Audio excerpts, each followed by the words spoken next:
जाँदैछौँ after very long time. अब ईदको छुट्टीमा हल्का बाहिरको हावापानी खाएर आउने विचारमा दाजुभाइ जानु लागेछौँ गाइस। म नि सिटबेल्ट लगाउँछु है।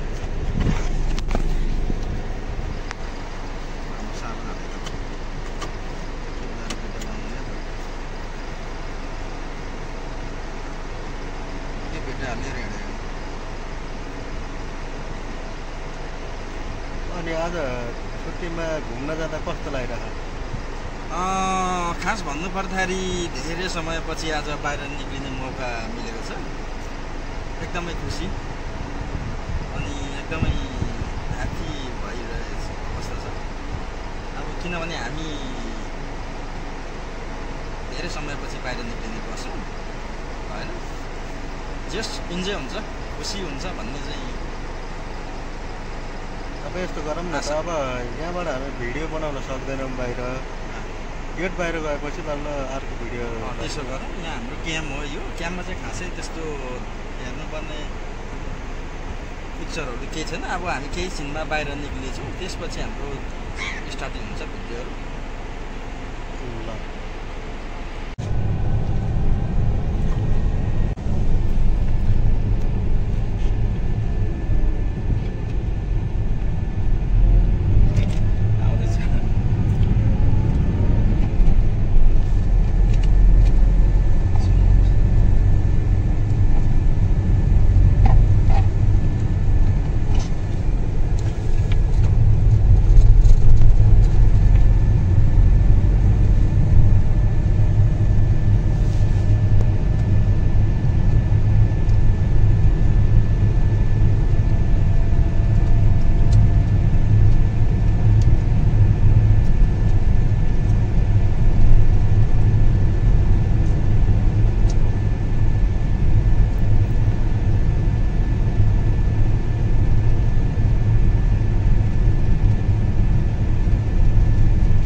सिनियर दाइ चाहिँ ड्राइभर हुनुभएको छ आज।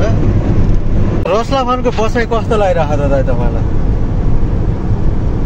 के भन्नु यार, साथीहरूलाई कसरी सेयर गर्ने। मैले नयाँमा अहिले त चलो ठिकै छ, पुरानो भयो। नयाँमा चाहिँ मलाई यही बाटो लिएर आएको एकजना साथीले मित्रलाई यति उराट लागेको, ल म कहाँ जाँदैछु, रसला फन ग्यास प्लान्ट भन्छ दाइ। यहाँबाट टक्कै 50 मिनटमा पुऱ्याउनु भयो। यसो हेर्छु चारैतिर आगो बलेको छ, यता पनि आगो यता पनि आगो। म त हेरेँ मैले, मलाई त एकछिन पनि बस्नु मन लागेन नि। यो कस्तो ठाउँमा चाहिँ आयो। जाँदा साथीभाइहरू भेट भयो, 1 महिना 2 महिना गर्दा गर्दै अहिले त चाहिँ होस् ठिकै भनौँ न अब होइन। नेपाल गएर पनि हाम्रो हालत त्यस्तै हो नेपालको। त्योभन्दा बरु यता यसो त्यसो गरेर गुजारा चलिरहेछ, जस अहिले ठिकै छ। तपाईँ अहिले यहाँ कतार बसेर नेपालमा हुने दाजुभाइ दिदीबहिनीहरूलाई के रिक्वेस्ट गर्न चाहनुहुन्छ? मेरो चाहिँ रिक्वेस्ट यति नै छ, तपाईँहरू जहाँ हुनुहुन्छ सही हुनुहुन्छ। यदि नेपालमै हुनुहुन्छ भने चाहिँ एकदमै राम्रो कुरो। परदेश विदेश हालत त्यस्तो छ है। अब हामीले यसो फोटोसोटो भिडियो हाल्दा अब चटाकचिटिक राम्रो देख्छ, तर पीडाहरू भनेको त आफ्नो मनमै हुन्छ नि यार होइन। आफ्नो घरको सागपात अर्ग्यानिक खाना पुरै छोडिदिनु। अनि नेपालमा बसेर अहिले नेपालमा गर्न सक्ने कुनै राम्रो काम पनि त छैन त। नेपालको सरकारै अहिले राम्रो छैन। घर बसेर के गर्नु, विदेश जाने भने पैसा कमाइन्छ भन्ने मान्छेहरूको सोच छ।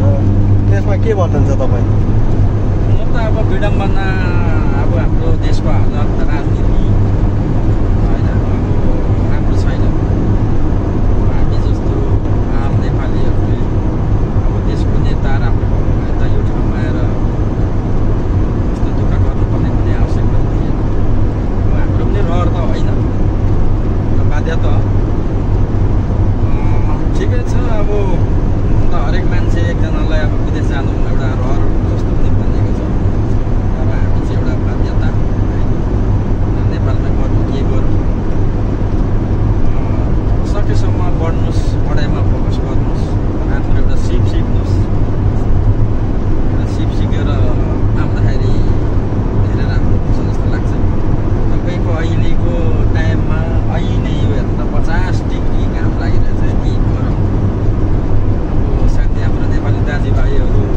बाटामा काम गरिरहेको देखिन्छ।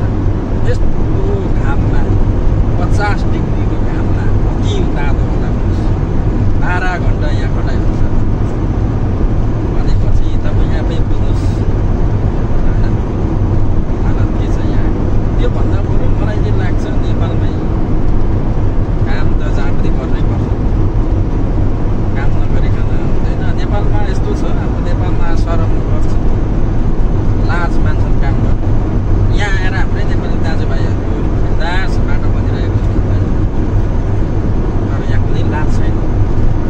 यही दुःख चाहिँ उहाँ गरेदेखि हामीलाई सायद विदेश जानु आवश्यक पर्छ जस्तो चाहिँ लाग्दैन। ठिकै छ, अब हामी पनि आइहाल्यौँ, हामी त अब पुरानो पनि भयो, अब यतै छम्कियो, यहीँकै हावापानीले छोड्यो, ठिकै छ, जे होस्। म यही नै भन्न चाहन्छु, नेपाल भन्नेहरू चाहिँ एउटा राम्रो सिकेर आफ्नो एउटा सिपलाई चाहिँ राखेर कहीँ जाँदा एउटा हतियार बनाएर जानुभयो चाहिँ अलिक बेटर हुन्छ जस्तो लाग्छ मलाई चाहिँ। होइन भने अब यहाँ आएर यस्तो काममा बाहिर काम गर्नु पर्दाखेरि चाहिँ एकदमै कति मान्छेहरू त डिप्रेसनमै गइरहेछ होइन। कति मान्छे अस्ति भर्खर त्यही झुन्डेर यहाँ झुन्डियो हाम्रै नेपाली दाजुभाइ, त्यही नै भन्न चाहन्छु। जस्तो कि नेपाल एउटा जस्तै एग्रिकल्चर कन्ट्री हो, जस्तो तपाईँको युरोपलाई पनि पहिला खाद्यान्न बेचेको कन्ट्री हो नेपाल। तर अहिले युरोपबाट एसिया कन्ट्रीबाट नेपालमा खाद्य मगाइरहेको हुन्छ खाद्यान्नहरू। अहिले तपाईँलाई कतारको डेभलप हेरेर नेपालको डेभलप कस्तो लागिरहेको हुन्छ? कतारसँग त के ताप्नु भन्दा पनि अब यो भन्दा केही साल अगाडि त अब कतारभन्दा नेपाल धेरै अगाडि नै थियो। अब हुन त एउटा राम्रो एउटा सक्षम नेता, एउटा पोलिटिक्स एउटा छ भने चाहिँ देशलाई अगाडि लानु समय चाहिँ नलाग्दै रहेछ भन्ने चाहिँ अब यो कतारबाटै बुझ्न सकिन्छ होइन।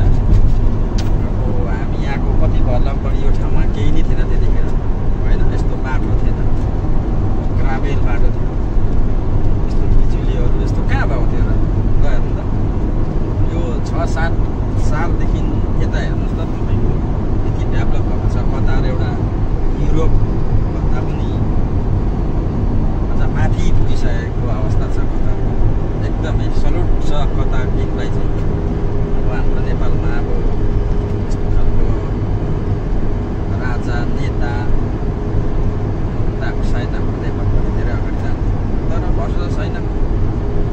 अब हामीले चाहिँ कसैले एउटा यो के भन्छ आह्वान गरेदेखि पनि हुन्थ्यो जस्तो लाग्छ कि मलाई चाहिँ। आम नेपाली कतार, साउदी, दुबईबाट चाहिँ 1-2 महिनाको आह्वानमा आएर चाहिँ नेताहरूको चाहिँ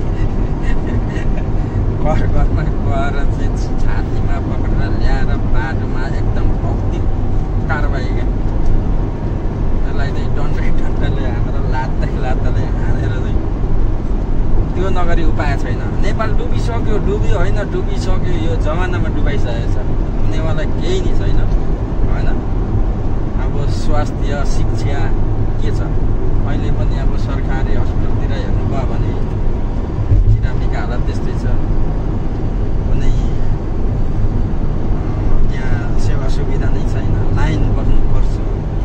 टोइलेट हेर्नु न तपाईँको, टोइलेट त्यहाँ हेर्नु त हिसाब गर्ने अवस्था छैन, गनाएर ल हेर्नुहोस्। अब त हाम्रो नेताहरूले विदेशी कतारै अब एउटा कतारलाई हेरेर पनि सिक्नुपर्ने हो। हाम्रै नेताहरू यहाँ आउँछन्, 15-20 दिन भ्रमण गर्छन्, सबै बुझेर जान्छन्। आर खाएको चाहिँ मैले चाहिँ नेपाल। तर हाम्रो प्रधानमन्त्रीले भनिसक्नु भयो त, साउदी, कतार, दुबई, मलेसिया सबैतिर काम सकिएपछि उता बनाइसके हाम्रो नेपालीहरूले, अब आएर नेपाल बनाउँछन् 10 वर्षपछि भन्ने प्रश्न गर्नुभयो। त्यसमा त तपाईँको जिज्ञासा त के छ? मेरो जिज्ञासा मेरो हाँसोबाटै थाहा हुन्छ तपाईँहरूलाई है। मेरो जिज्ञासा यसमा चाहिँ एउटा यो जोकर बोलेको छ, तासको जोकर हुँदैन। अब हामीले चाहिँ कता कता बनाउनु पर्ने, हामीलाई त यहाँ परिश्रम दिएको छ, सेलेरी दिएको छ होइन,